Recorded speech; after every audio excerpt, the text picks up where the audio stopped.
All right, it wouldn't be a Thanksgiving if I didn't do the tradition of bringing in my two brothers, Junebug and Chilmont. Hi, I'm Larry. This is my brother Daryl. That's my other brother Daryl. We're going to talk all about the Vanderbilt game. We might talk a little bit about the basketball team and see if we can stop Diego. Vanderbilt's going to run Tennessee after this year. We can't let that guy go to the playoffs. Not at Neyland. Anyway, let's see what the two boys have to say about it. Yep. All right, folks. This is our Thanksgiving tradition. We wanted to bring on Junebug and Chilmont and talk about Tennessee going up against Vanderbilt Saturday. We are now in the spoiler role, if you can imagine that. Jeez. And we might even talk a little bit about the basketball. We beat Houston last night by 3, which was a great ball game with all these new guys. But let's get into Vanderbilt coming up Saturday at 3:30 at Neyland. Vanderbilt's ranked ahead of us. They've only got 2 losses. They got a chance to go to the playoffs.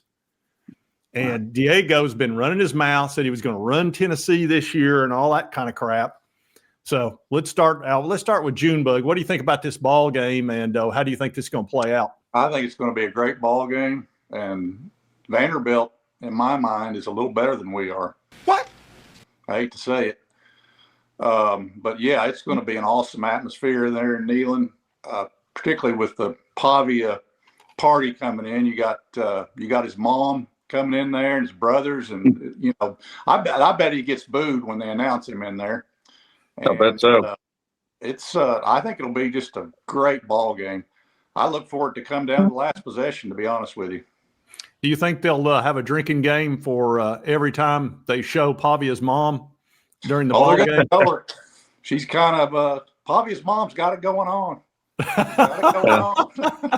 Well, they sure love to show her every time. I mean, if he does anything, they show her every time. Oh yeah, if you had a drinking game for that, you'd be hammered. Yeah. All right, Chilmont. The situation is our defense is obviously our weakness. We're next to last in total defense. Vanderbilt's number 2 in offense. We're number 1 in offense, by the way. How's bragging camp going?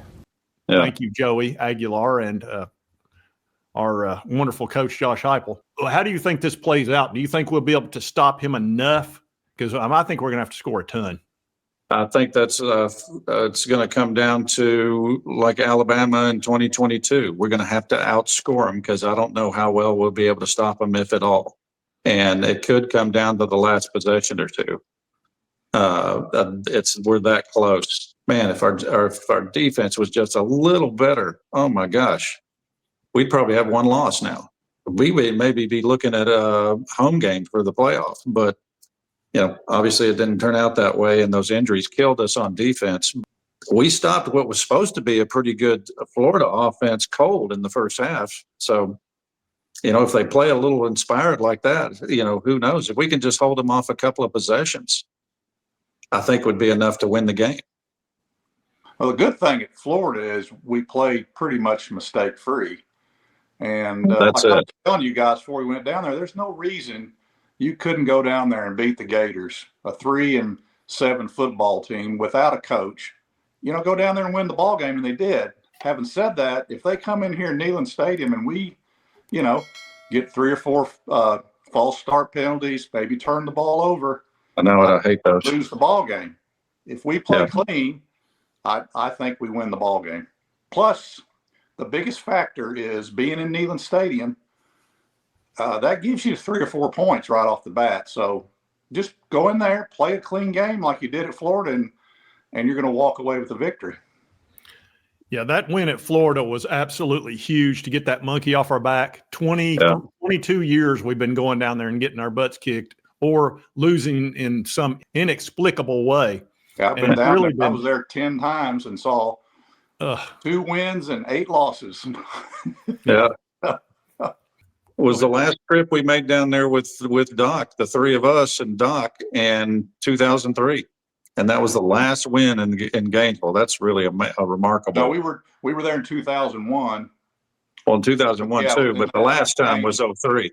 That was the game that got moved back because of the hurricane. Yeah, I thought wasn't it due to 9/11? Wasn't that? I think it was 9/11. That's right. I'm sorry. Delayed it. I'm sorry. There was another game down there that had a hurricane. That got delayed. Yeah. You're right. I'm sorry. Yeah, that was great. And that was just, I remember Doc said, let's go down there just kind of on a lark. And it was one of the best victories for Tennessee I've ever seen. Yeah, Spurrier was not happy after the game. He said they ran through us, they ran around us, they did everything they wanted to do. We had a great season and we won nothing. Yeah, loved it. I remember watching that press conference. That was beautiful. It's a shame we didn't have a playoff back then, because with Fulton, we'd have a playoff every year. We'd have won a bunch of natties instead of just the one. Spurrier always creaked us early on, and as soon as you lost one ball game, it was over, because we had these guys from the 1950s still running college football. Yeah. So now we actually are going to have a true playoff, and at least, like last year, there was no question who won the title. I mean, it was pretty obvious Ohio State won that thing fair and square. Yeah. And of course, the year before we had the Michigan crap going on. Never lie, never cheat, never steal. I was raised with that lesson. But I like the playoff because it eliminates a lot of the nonsense. Oh, yeah. All right. Let's see. Let's talk a little bit about the basketball team, and then we'll come back to the Vanderbilt game. The basketball team looked great last night against Houston. I mean, to win by 3 against a team that whooped us bad last year, and they've got some phenomenal players over there at Houston, but so does Tennessee. This Gillespie kid we got is He's really, good. really, really, really good. I mean, he reminds me of Florida's point guard last year that won the national championship for him. He can really run the offense, and he's clutch, and that was a huge win. And, he creates a lot of turnovers, too. People want to criticize Amit. You knew that was going to happen to him. Those bullies from Houston were going to bang him up. He played fine, though. I mean, he still got 10 points, went to the free throw line.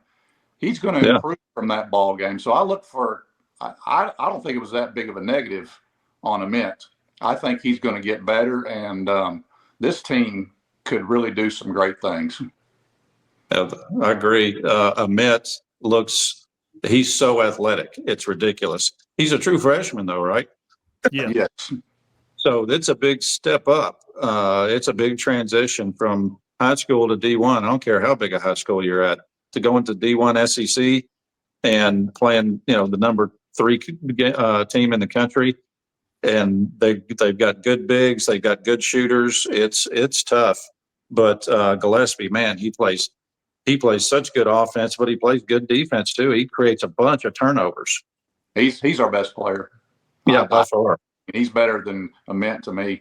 He's better. I tell you, I watched the replay, Junior. Boy, when Strella came in, that was great too. Yeah. I think we're the best lineup when he's in. He's good. I think his knee injuries, he's getting over that. He looked pretty healthy. Gillespie, one thing people don't, well, probably they do know, but Gillespie took Maryland to the Sweet 16 last year. Yeah. This kid's experienced too. He's from our hometown.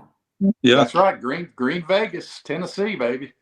I know his father-in-law. I think he scored they lost to Florida in the NCAA tournament, who eventually won the national championship. And I think he was the leading scorer at the half at that game. I remember that because I watched it because he was from Greenville. Yeah, that was a great get, no doubt. But he's 3 years in his college career now, so he's experienced. Yeah, it makes a big difference. It's nice to be able to go out into the transfer portal and bring in these stellar players, a Joey Aguilar, a Gillespie, that are, they're prepared and ready to go from day one.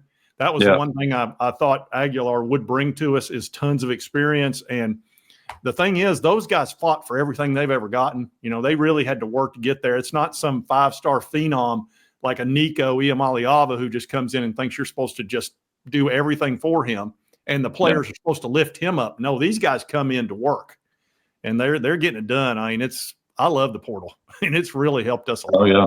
And I mean, Joey, I call him Joey Football. He's really had a great season. Look at the yards he's thrown. It's crazy. He got to campus, 100 days before the season started? Yeah. I mean, he's really been phenomenal in my mind. Yeah, he made a bad play at Alabama, or however you want to call it, and the Oklahoma game was disappointing. But I mean, he's got you to 8-3 in a tough conference. And you remember when Nico left? Oh yeah, Nico left. Would you have thought we'd be 8-3 right now? Not if we had the next to last defense in the SEC. Absolutely, I wouldn't think we'd be 8-3. Yeah, our defense was supposed to be as good as last year preseason, and turns out we are not good at all. Well, the big thing there, you lost those defensive backs who paying more NIL money to them on defense than any other players, and they never played it down for you. Those were huge losses. Well, and a freshman, what we thought was going to be a freshman or sophomore All-American, and Boo Carter, and he didn't even want to play. Well, there you go. So you lose your top 3 defensive backs. That's killer. But I mean, who saw that coming? There's no way you could predict that. I was hoping a couple of those guys would be back by now this late in the season, but I think they're just going to go ahead and punt this season. And that's probably what you're going to see Saturday. You're going to see a lot of passes thrown down the field in both secondaries, because their secondary is probably their weakest point.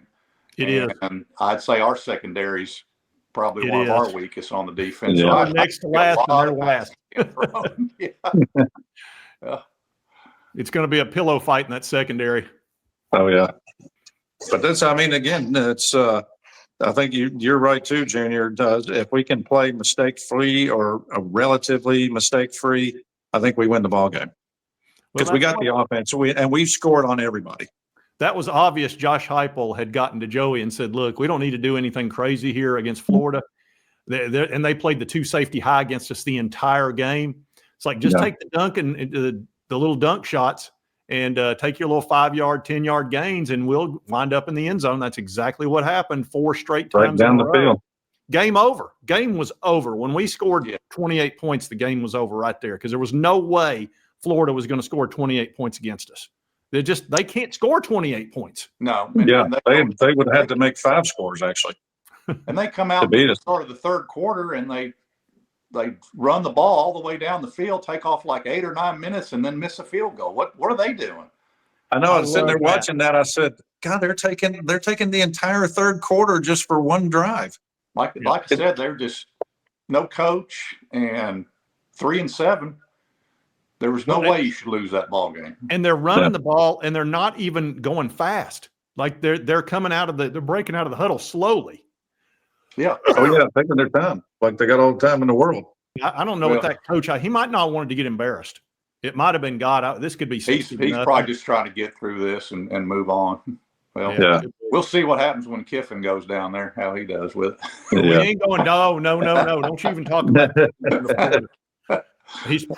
Kiffin's probably going to go to LSU. It would appear. Where's my mustard bottle?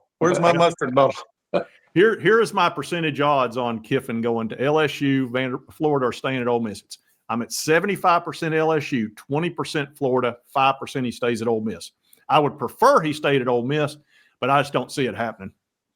Here's another scenario: is he comes out after Saturday after they beat Mississippi State and he says, "I'm staying at Ole Miss," and then they go to the playoffs, and after they get knocked out of the playoffs or whatever happens there, then he goes to the Tennessee Titans.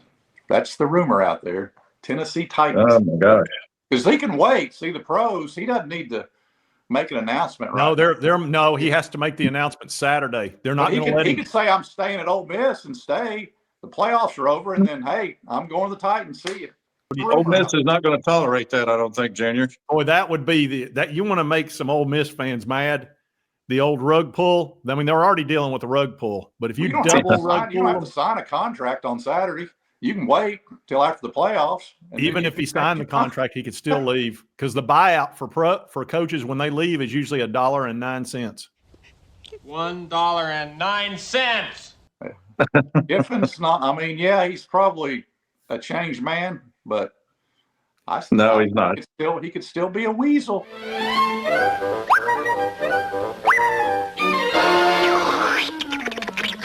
A tiger does not change his stripes, Junior, and he has not changed his stripes. He's going to burn bridges wherever he goes, and that's just who he is. Yeah.